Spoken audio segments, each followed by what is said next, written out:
Well, that was fancy. Oh, it was, wasn't it? That was cool. I like that.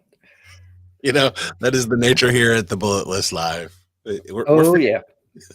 We're always playing around with things. That's cool. I like that. Should we do it again? No, we better talk. Yes, now that we know that it So, works I'm pretty just drinking well, big coffee. we'll go for a custom one on the next go round Yeah, that would be cool. because we So, do. anyway, Oh, go ahead. I'm sorry. no, I was just saying hello, everybody. I don't know if anybody's watching, but if you are, hello. This is like our own personal therapy, right? We can just sit here and talk about things, and if anybody watches, great, and if they don't, who cares? Yeah. But Come and join us as it all falls to pieces. but news, and normally on the Bullet List Live we don't do a bunch of news, but this one just came across the little wires a little while ago. But Lufthansa has canceled all of their flights today because everybody's on strike. It seems to be the season for it. The airlines need to get their shit together. Actually, transport needs to get this shit together because I believe on Saturday there's a national rail strike in the UK. So if you're planning to go anywhere, don't bother. I was just there during the rail strike. Yeah. Well, do you want to come back for another one? Why not? Yeah, you liked it last time. Come back for another one. All right. Any other news before we dive into LinkedIn newsletter? The only thing I'm diving off to the side to get my Twitter list. The only thing is it okay to keep talking while I'm sort of over here? I suppose so. We got to do something while you're over there. I can hum a tune. So there was a bit of sad news coming in. Yeah, I can't find it now. Of course I can't. Anyway, Venn Media has gone into liquidation. It's a UK company. They were doing the London Dessert Festival, And now they're not. And now they're not. It just seems. It's very sad news for all involved, whether it's management or staff and people who've been sponsoring or planning to go to the event. I think it's even more of a shame that they've gone through the last 2.5 years of COVID lockdowns, no events, no nothing happening. Come out the other side, face to face is back, and they haven't made it. Well, you can only go as far as you can go. Yeah, and if money and that won't hold out any longer, that's kind of where you got to end it. Yeah, it's just a shame. It's always sad to see another, an organizing company like them just coming to an end. So yeah, but anyway, happy news. Yes. So newsletters. So let's talk about that. Let's move on to that. Actually, let's start off with newsletters in general. Yes, because I know why they're important. Why are they important? Because they go directly into your inbox, and the person who's subscribed to that newsletter has made a choice to allow it into an inbox. Inboxes are guarded very carefully. Don't let any old rubbish come into your inbox. No, that's true, and by leaps and bounds ahead of all other forms of marketing, email marketing is still by far and away the best channel. It is the biggest bang for the buck, and that's why newsletters are so important. But LinkedIn has kind of added a little bit to the mix, right? Publishing a LinkedIn newsletter. Yes, people do get notified in their inbox, but they're also notified on LinkedIn, right? Or in the app. And that just kind of gives you another channel to communicate with members or attendees. And I don't think, I was talking to somebody the other day and they're like, oh, you mean we won't have to do the monthly newsletter? And I was like, no, you're going to add this to that marketing channel. One of the things about LinkedIn is, when people talk about social media, it's Facebook, Instagram, Twitter, oh yes, and LinkedIn. However, LinkedIn is the better network, not for business, yes, but I think overall it's a better place to be because you do get to write articles, you get to have a newsletter, you get to communicate some serious stuff with your connections, people in your network, and then maybe people in who are second or third can also get to see it. So you've got it's one of those networks that people don't talk about or don't mention that often, but it's a very powerful place to be. Well, and it's still, as opposed to the Twitters and the Facebooks of the world, there still is organic reach, right? When you put a link in or you share a post on LinkedIn, a lot of people see it, right? When you put a post on, a page on Facebook, 2 people might see it, 10 people. Yeah, Facebook is pay to play, and if you're not paying for an ad, or if you're not in your group or on your page posting something every 10 minutes or so, you're not going to get the reach that you would have had a couple of years ago. Yeah. Oh, I mean, there are pages that I follow that I love, right? And I don't see anything from them because they're not paying to boost the post. And I suppose in a way, is Facebook started off as being friends and family, and then tagged on the business side of things. So yeah, I can see why they focus on that. Here the problem is they've replaced the friends and family with the other stuff, right? Because you don't even see all the updates. Like there was a friend I had forgotten about for a long time, and we're Facebook friends, and I went to their page, and they had a ton of updates that I hadn't seen because they just don't.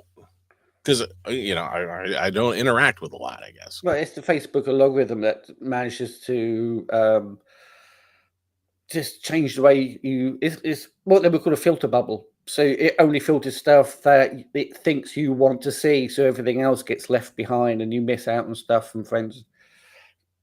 Yeah, Yeah, it's not that good. they show you what they think you want to see. Yeah, yeah. But LinkedIn newsletters, we're getting off But track. well, this is it. LinkedIn doesn't have. Okay, there are people who post pictures of their dog. I could name names, but I'm not. But it's rare. You don't often see it.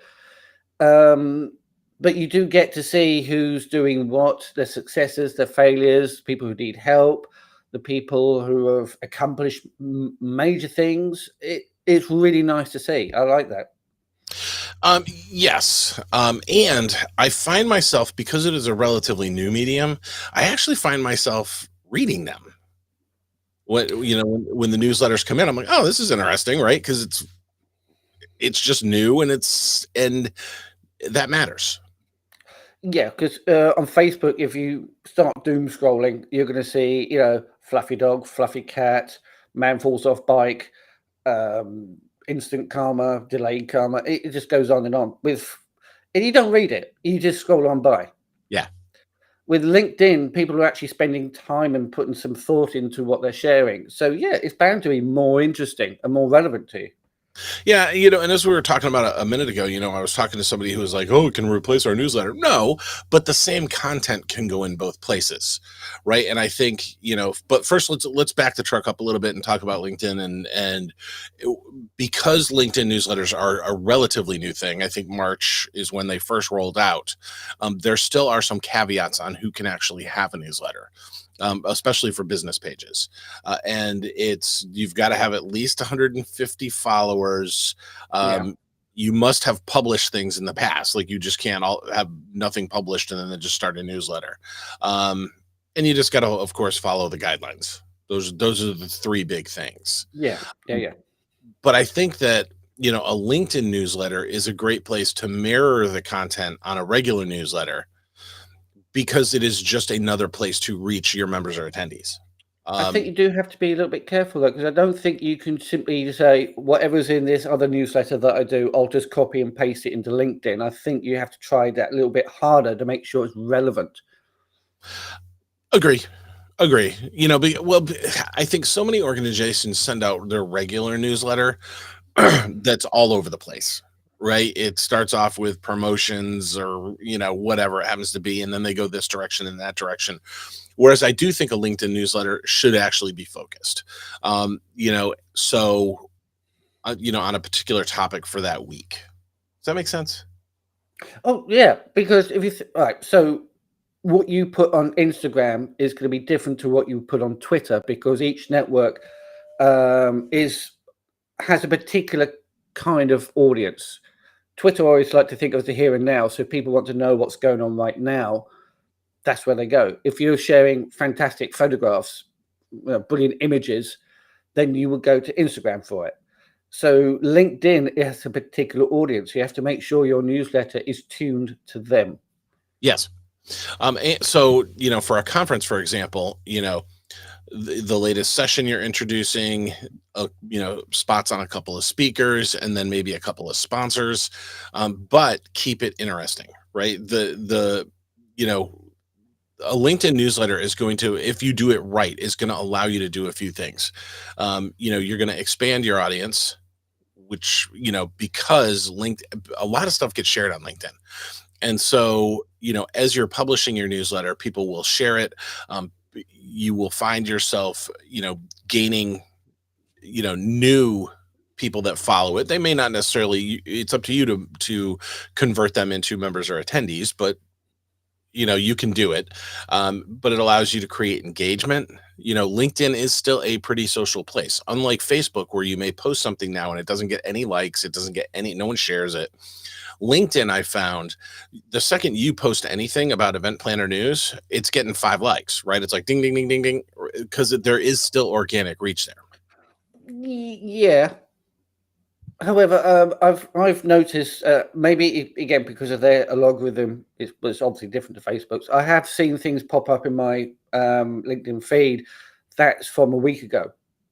Mm-hmm. However, it has appeared, so that's good. And that goes to brand awareness, right? Well, yeah. I mean, I don't know how the algorithm works. I'll have to look at it one day. But we have picked up some good hints, which we'll get back to in a minute. One of the things about the newsletters, though, is yes, you can encourage your current network, your connections to subscribe to it, but you can have people outside your network also subscribe to the newsletter. Yes, I believe, which means that you're so if one of your connections, first degree connections, subscribes to it, their connections will get to see that, so it will have that knock-on effect. It should attract more people. Yeah, it's funny. Have I actually shared any yet? I think I have, of Francesca's, right? But it's funny when she publishes something, and she was a guest on the boat list. But whenever she publishes her newsletter, I'm like, oh, because I know it's going to be interesting. I know it's a topic that is relevant to me, and because it's right here, it's easy. If it's already on your phone, which you carry with you everywhere, as soon as it comes up and you've got a spare few minutes, you can read it. It's really, really cool. Or in app or by email notification. Yeah, I think if any organization that's going to undertake something new, like LinkedIn newsletters, I think the biggest thing is consistency, right? We've kind of talked about, keeping the subject matter on, focused and all of that. But if you're going to do it once a week, do it once a month, but do it on a regular schedule.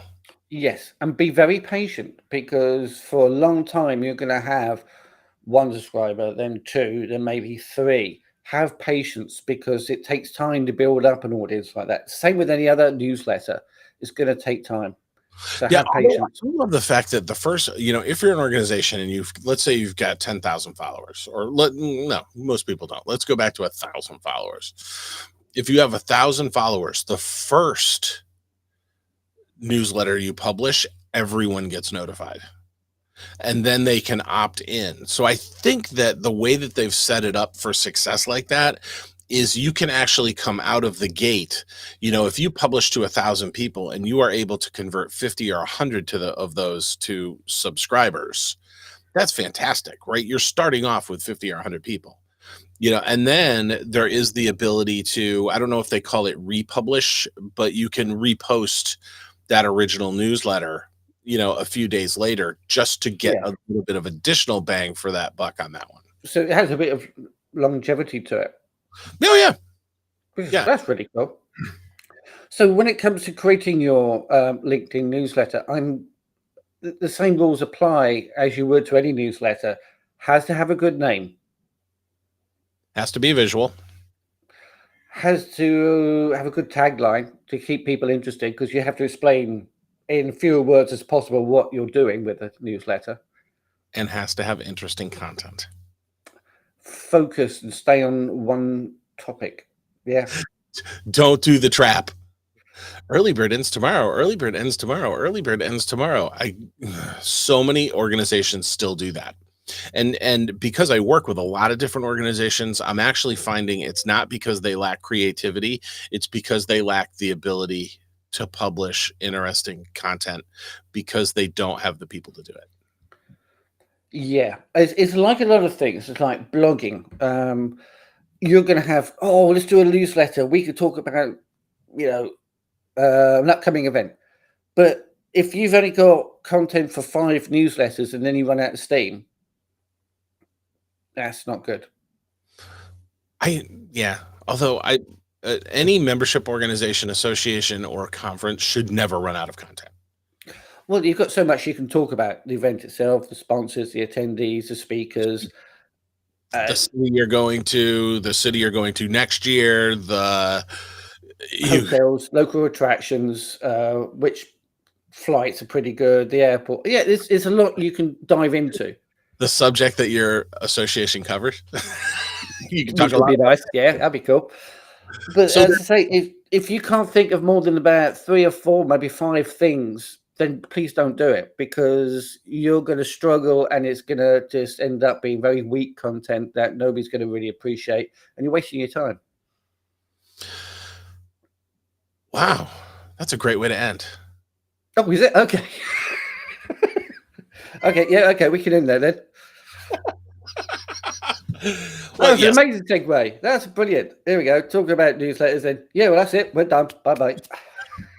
We got our 15 minutes, right? We got to make sure we. Yeah. Okay. Right. Fine. Anyway, so that's LinkedIn's newsletter. We'll come back once it's evolved a little bit and we get some feedback about how people have succeeded with it or have failed with it. But if anybody's got any feedback on it, if anybody is watching, then yeah, please let us know how you're getting on with LinkedIn newsletters. And if you're actually finding them beneficial, that's the thing. Just like every channel, I don't think they're going to be. It's the right tool for all people, right? You have to know your audience. If your audience is on LinkedIn and which most professionals are, but they may not be. But if your audience is on LinkedIn, it's a great place to publish things because they're there. You're not having to hunt for them. They're already there. There's so many organizations that waste time on platforms like Twitter, and Instagram is actually a big one. Instagram is not for everybody. Oh no, this is the golden rule with any social network. You go to where your audience is. If all of your audience is on Instagram, you have to use Instagram. Yeah.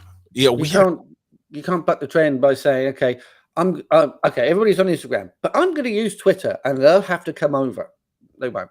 Yeah, and here's a funny story about going to where your audience is. So I had a client a few years ago that didn't get a ton of traction on Facebook, didn't get, on Twitter, whatever, because their audience was big in Yahoo groups. They had thousands. Like, it was funny when they first told me, they're like, yeah, we published to our Yahoo group. And I was like, you got a Yahoo group?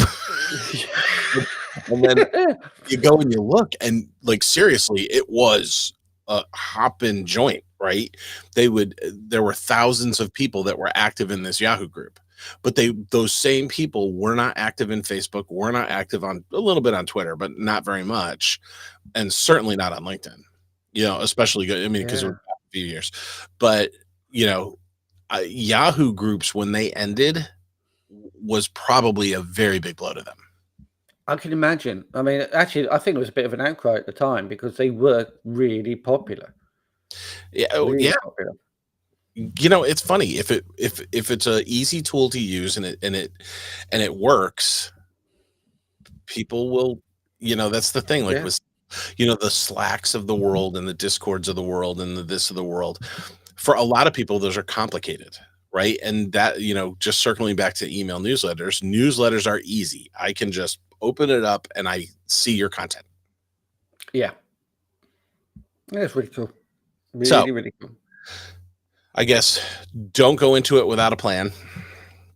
Know what you're going to publish, have a content calendar so that you know what your newsletter is going to be, whether you publish weekly or monthly. Stick to a schedule, put a little thought into it, and be consistent. Absolutely. And don't feel you've got to have it done by tomorrow. You need to have all those points you just mentioned sorted out. Enough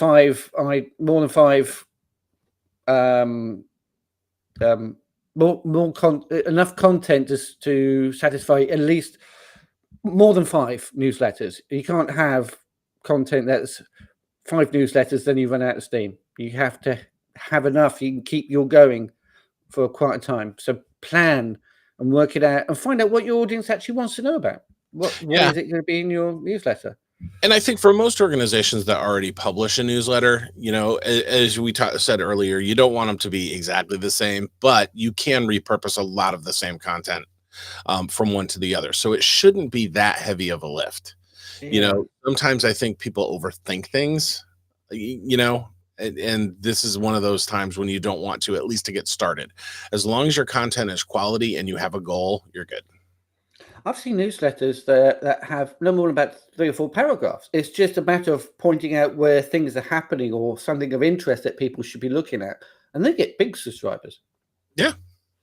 There's one thing I personally want to look at is, can you automate a LinkedIn newsletter? Good question, but not that I know of. So it's something I'm going to look at because you can handwrite something, you can create stuff. Curate stuff. There's a lot of things you can do, but I'd like to know, is anybody doing the automation side of things? Because that still has value. That's still of interest. Yeah, it does follow the same format of how you publish a LinkedIn article. So I'm really not sure if there's a way to automate that. I'm going to have to have a look at the API and see what happens. Well, and then you can report back. I sure will. All right. On that note, no, I see the finger. Are we going to mention August? Yes, in August we'll be going live every single day in August. Yep. So don't go on holiday, anybody. You've got to tune in to this for 31 days. And hopefully we will get a little better at edit than we are now. Well, we're doing all right. I think we're doing all right. It's live. But it doesn't matter. Yeah, it's live. Nobody's watching. Exactly. But anyway, so we're still going to continue with the podcast episodes. But yeah, it's the whole of August, 31 days. We've got some guests lined up. We've got some topics and subject matter to discuss. Yeah, it's going to be exciting. Cool product reviews. Yeah, please join us. Cool tools. Got some cool tools. Oh, absolutely. All right, Bob, I will see you in about 30 seconds after we end the broadcast and chat about it. Yeah, see where we went wrong. Okay. Well, thank you, everybody, for watching. I'm going to finish my coffee. And, yeah, we're done.